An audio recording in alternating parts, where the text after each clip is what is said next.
It's pretty much clear at this point that Republicans in the House of Representatives are going to move forward with, at the very least, an impeachment inquiry into President Biden.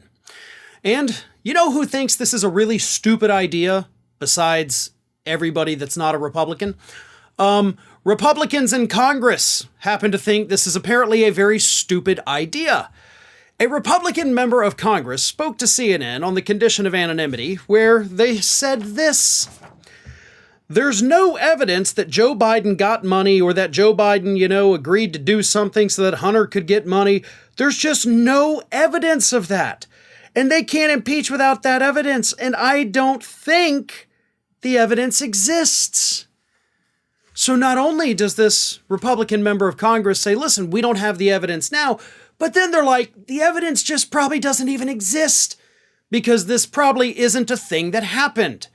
It's something that Republicans have kind of crafted a fun narrative about, but it's a work of fiction at this point.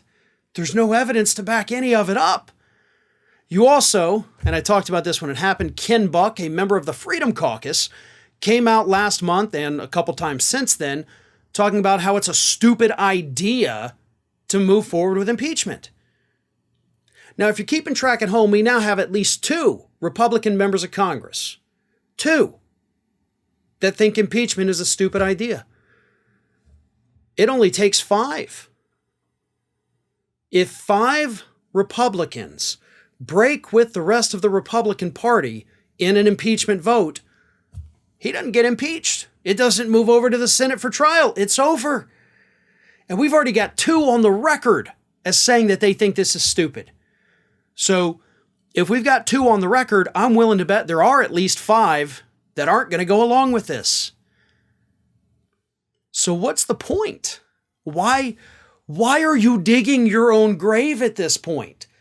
Everybody's telling you, this isn't going to go the way you think it's going to go. So why are you doing it? Well, the reason for that is quite obvious, right? They're doing it as revenge for Donald Trump getting impeached twice.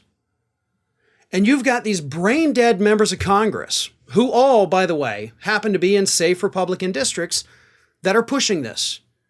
So they don't have to worry about losing their elections because they know that no matter what happens, they're going to win because they're Republican in an R+20 district.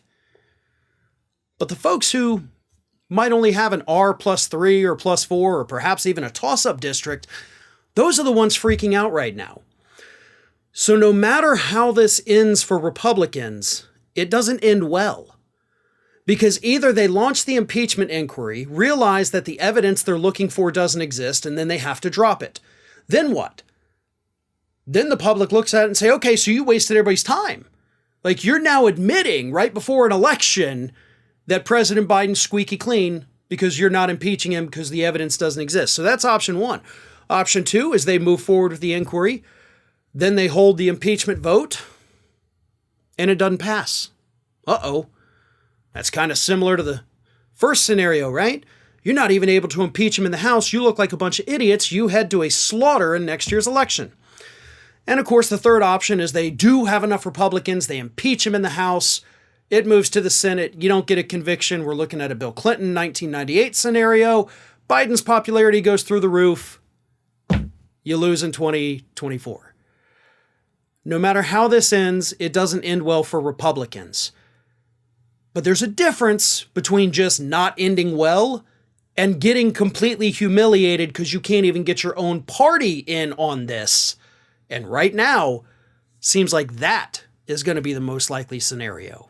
Ring of Fire has fresh content 7 days a week, so if you want to be reminded about it, don't forget to subscribe to the channel, hit the little bell to be notified every time a new video goes up.